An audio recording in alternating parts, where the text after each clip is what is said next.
Welcome everyone to this episode of Manufacturing Talk Radio. I'm Tim Grady. I'm here with Lou Weiss, who's the president of All Metals and Forge Group, the sponsor for Manufacturing Talk Radio, and a host as well. Lou, how are you today? I'm doing great. You're looking good. Little chilly here at 4 degrees this morning, but no problem. There you go. Joining us is Norbert Ore. Norbert is our senior international correspondent who covers the Purchasing Managers Index over all of the countries of the world, but we really look at 18, or he looks at 18, plus some U.S. regional surveys. And Norbert, we always appreciate you joining us. Thanks for being here. Thank you. Good to see you guys. You look John Houseman-ish, very comfortable in your easy chair. Yes. I wonder what the percentage of people know who John Houseman is. Yeah, we're showing our age. I didn't. You did. So, Norbert, how does it look? Pick a country, and we're always interested in Asia and China often because their numbers are interesting. Let's put it that way. Yeah. Well, overall, guys, I think we're at one of those points where we are looking at numbers that kind of like the old thing about 1 foot's in boiling water and 1 foot's in freezing water. On average, you're pretty comfortable. And that's kind of where we are right now. We've got 1 foot in each bucket. And so the numbers overall look pretty good, but there's a lot of things that we need to challenge probably in doing that.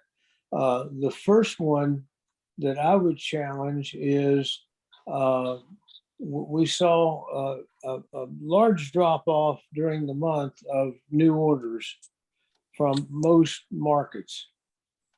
And I think there's various reasons for that. Obviously, the biggest one is they've either gotten to the point where they can operate more out of inventory than placing new orders.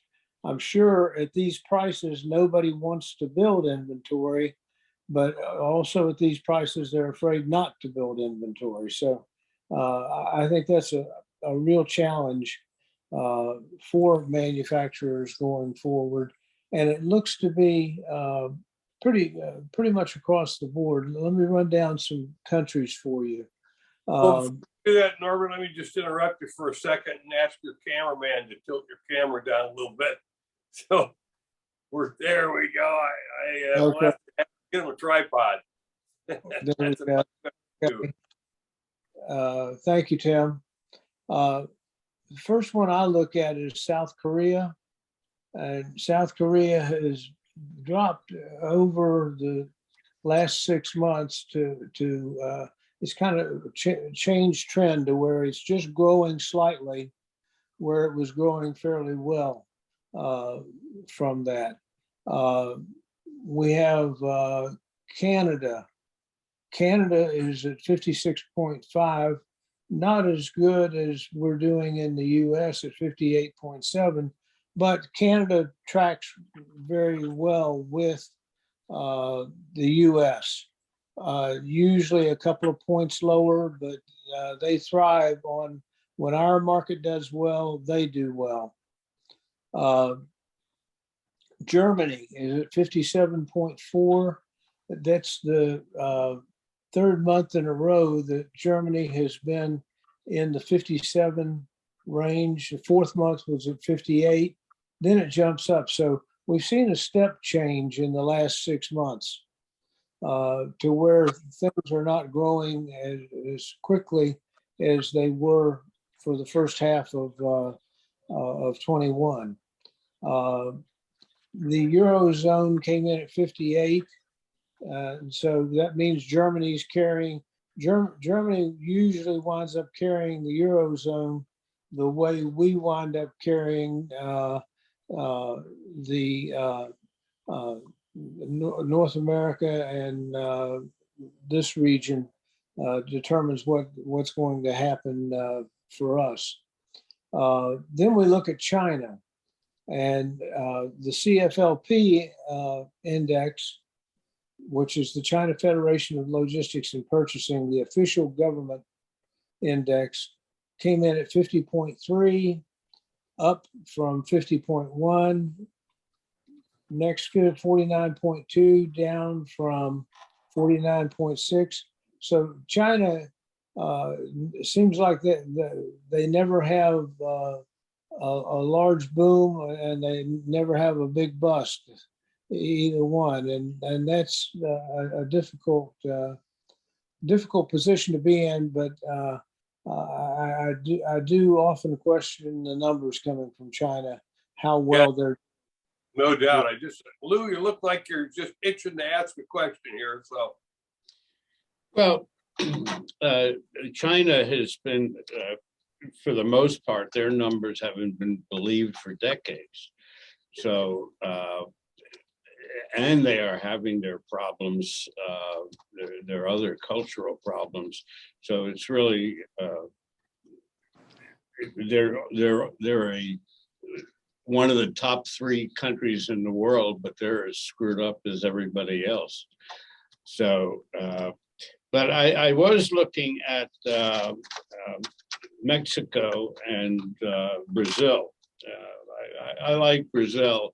I haven't yet made any money with Brazil. We had offices down there and so on, but that country is so messed up in terms of politics, corruption, and they have the wherewithal to be a great manufacturing resource, but they have a hard time getting out of their own way. and Norbert, your camera flipped a little bit. I know we keep looking for them to do that, but I just don't think that they can get there politically. The historical problems and so on, that they're probably getting the best result they can get from what they're doing. I can think of another large country that may be on the verge of that, but Brazil in particular, I think the socio-political atmosphere is one that they'd rather have a good fist fight than a successful economy. I have a question to ask you regarding the charts. Forget the name of the chart. Scattergram. Thank you. One of the places that always seems to have extremely good numbers is the ISM Chicago. They're strong. I mean, that is the center point of our manufacturing right there. And, Right. Their numbers are, what is it, 65? Meanwhile, the ISM national number is now down to 57 and change. Right. Or 58, I'm not sure which. So what is the golden goose in the Chicago ISM report? What states are we talking about?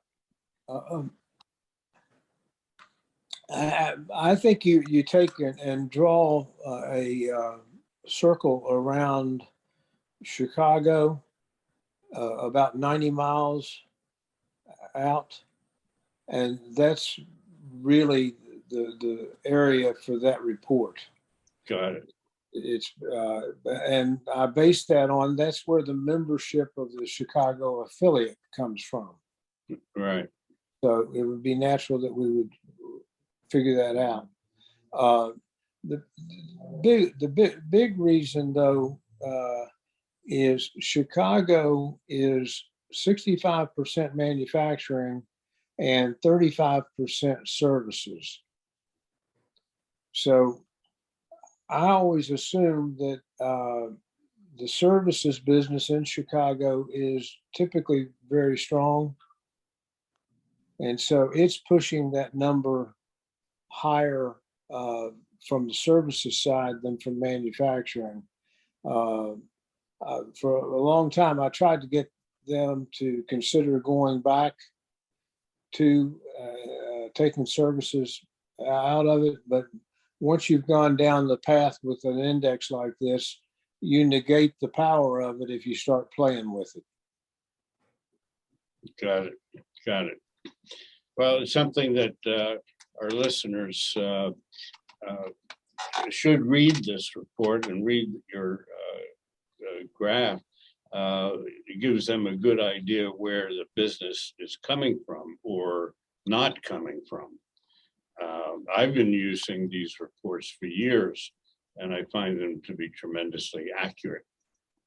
Yeah, it's amazing you can take something so simple and get such good, accurate data that really shows and pinpoints where the opportunities are.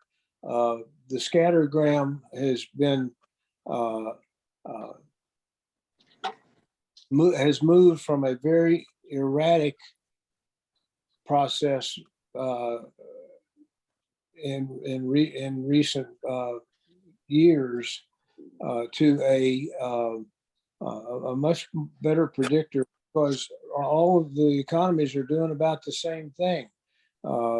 This change this month in the new orders, we'll see what that does. I don't think that's a trend. I think we're going to see that was an end of the year event. There's some states that have inventory requirements, and so people could have delayed bringing in new orders, et cetera. But I think I think it'll recover to where new orders comes back. We'll continue to see new orders between 55 and 60, at least through the spring. And then past that, we'll have to see what impact the Fed rate changes has.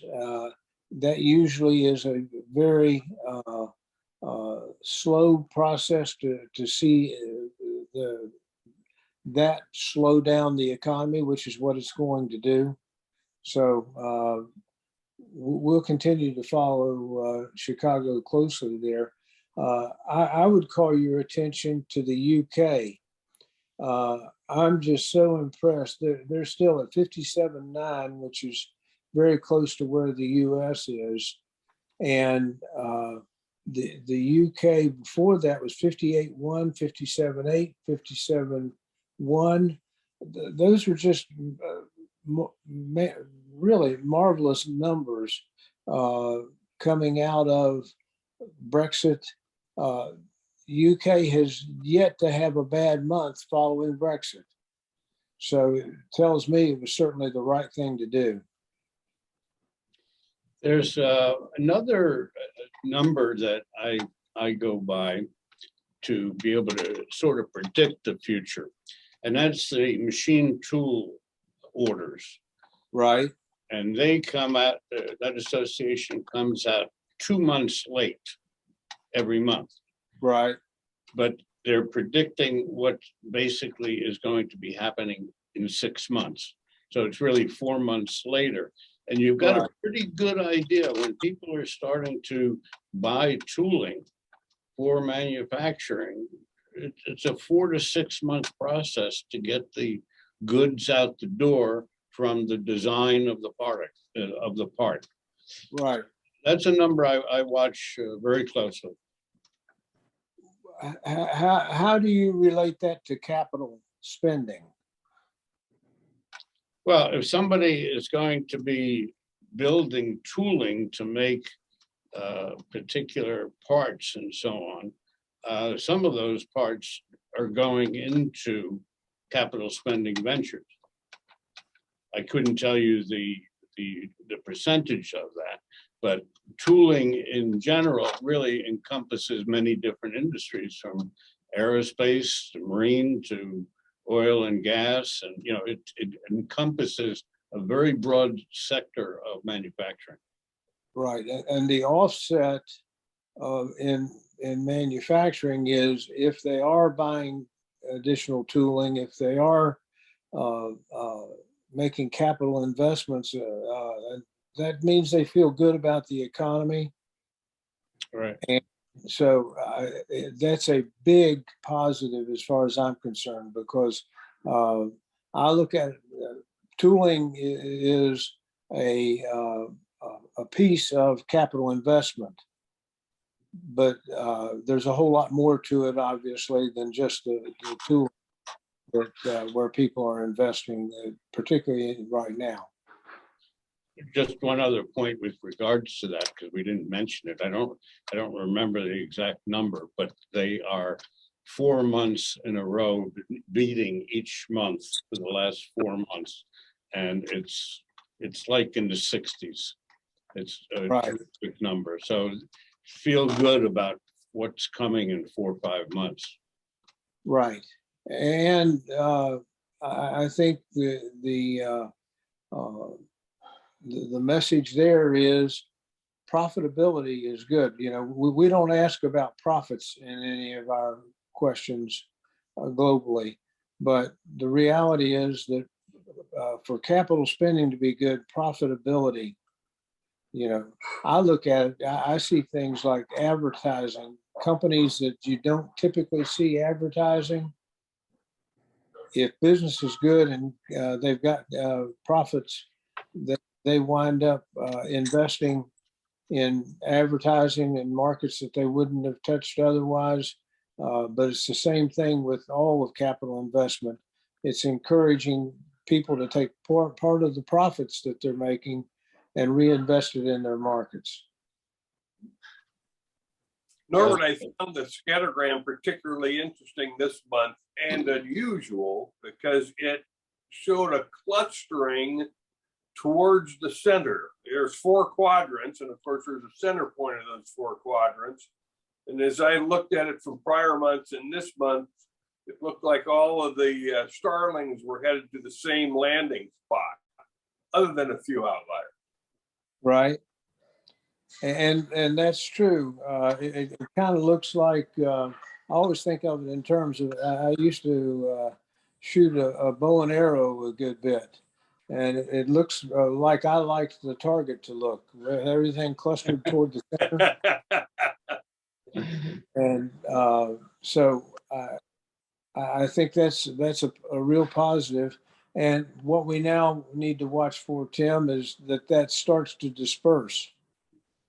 And there'll be some stronger winners and stronger losers that'll surface from that, and they'll be able to pick those industries and those countries. No, I think the biggest unknown here, and we'll have to see how in our country the Fed manages it, and the other countries will do whatever they do, is inflation. And I think that's the only headwind, other than the things that have been dragging along, for instance, labor. But manufacturing is still manufacturing despite labor issues. Well, manufacturing, I think, has dealt with the shortage of labor better than most other sectors, because manufacturing jobs tend to be good jobs long term if you get one of them. And so I think you know, we want to see the services sector expand because it's so much larger than manufacturing, but still manufacturing shows more about where the economy really is than say services, for example. Lou and I have always had that discussion that manufacturing really is a leading indicator. And if it's expanding, things are going well. And if they're starting to reduce their head count, they're looking out 9 months, their order books are lean, they're cutting back staff, and it's going to go south. Yeah, and the other thing, you know, we always assume that the trend is going to continue. And for instance, this morning, they announced that Intel is going to build or put a $40 billion investment in Ohio for a new chip factory or wafer factory. Right. And So we see this investment starting to come back to the U.S. We see what Tesla's doing. We see we tend to forget that people change their mind on things. And in Wisconsin, we've got the largest electronics plant in the world now. So there's a lot of positives that can be added to this that might help. I'm still worried about the inflation picture because inflation gets baked into all of this. And once you get it baked in, it's hard to get it out. One other organization that is looking to take advantage of the reshoring attempts within the steel industry. Nucor just announced that they're building a $3.5 billion new mill in, I'm not sure which state, it's either South Carolina or North Carolina. If it's Nucor, it would probably be South Carolina. I lived for a number of years about 20 miles from that plant. Well, they're adding $3.5 billion of capital spending on it. That's significant. And certainly, Norbert, to your point about Intel's announcement, I see that Texas Instruments announced that they're going to either expand or build a foundry. The big three US automakers are now going to probably either source or control the source of their chips, perhaps domestically. Right. Because they don't want to get caught short again. This is really bitten into their bottom line. Well, I always relate back to when I got into the supply chain work and so on. I learned that continuity of supply was the most important thing for a manufacturer. Then secondly, price, and then thirdly, quality. Secondly, quality, and thirdly, price. That you have to have the best combination of those in order to stay in business.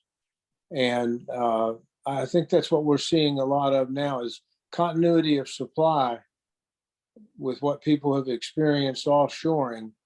Continuity of supply is once again the most important thing. Yeah, I think they were chasing pennies with less expensive labor, less expensive cost of raw materials, and that worked well for a lot of years. It worked well for several decades, but now with the pandemic, it has really crippled production. One thing I'd like you to touch on, and this may not be your area of expertise, Norbert, but I know you've got a feel for it, the empty store shelves. I'm a bit befuddled by why. Is this a labor issue and those manufacturers, even in the United States, suddenly can't produce a box of cereal? What's the issue? Tim, I think it's as simple as everything got out of whack when people had to shut down facilities and they didn't know how long they were shutting them down for. They didn't know whether they should try to run the raw materials that they had on placement.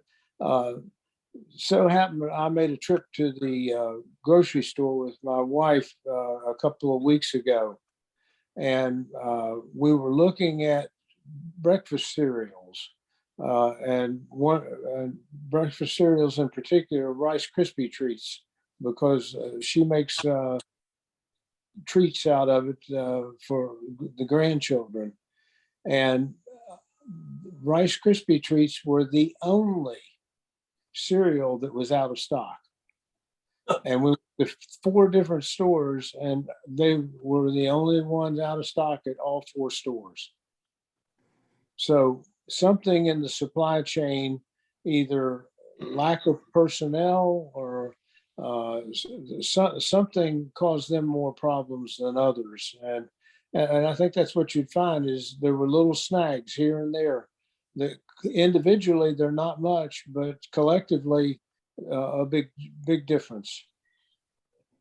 Being that we're talking about supermarkets, which I don't go to, I do have a favorite delicacy that we always have in the house, and that's creamed herring with chopped onions, made by one of the biggest of their type, and I won't mention their name, but everybody knows it. And my wife used to buy the big jars, and she would buy 2 or 3 of them. For the last 7, 8 months, she can't get the big jars. She can only get the little jars. Now the stock is filled. They got all kinds of fish floating around there. Those white jars with the cream sauce. I believe that some of this is created because the little jars cost. Retail price costs more on a per ounce basis than the big jars. And I maintain that if they could get the little jars, I'll bet you they can get the big jars, but they may be taking advantage.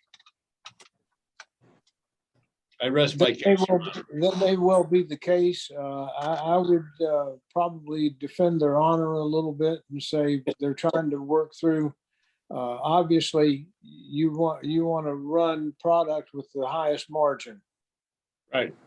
If you have to pick, if you have a full array of products, you're going to want to try to get as much margin out of it as possible. And I don't see that as greedy. I see that as very practical. Oh, absolutely. They're trying to make up for what they lost over the last year and a half. Those Rice Krispie treats went to over $7 a box if you put the quantity in. It normally sells for about $3.50, but it was $7 a box on the same volume that was coming through that. So they'd have to pay more than that to eat Rice Krispies. Right. They have to make the choice. So I'm astonished when I go to the store, particularly a large box store that's in many neighborhoods, about the number of products that are not on the shelves. And I look at those and say, I don't think they're coming in on a boat from China. Most of those suppliers, those manufacturers are in the US. I realize there are truck shortages and driver shortages, but is it really to that extreme that we have vast quantities of goods not on the shelves? So I don't really know what's causing it, Lou. You could be right. They're trying to make the best margin they can make and watch prices walk up. Certainly that's a retailer's greatest concern is if I raise prices by a nickel, my customers go to the other store. But Norbert, your cereal is doubled and you're still looking at the same store. So I'm kind of leaning into Lou's camp on this one. Right. But it's an interesting situation. I know that I'm always curious about inflation, the way they measure it, and they exclude food and fuel and presume that the American consumer is stupid. And so whatever inflation number they come up with is tamped down because they exclude the 2 biggest inflation areas, and they can sell us on, it's not horrible. It's a little high, but it's not horrible.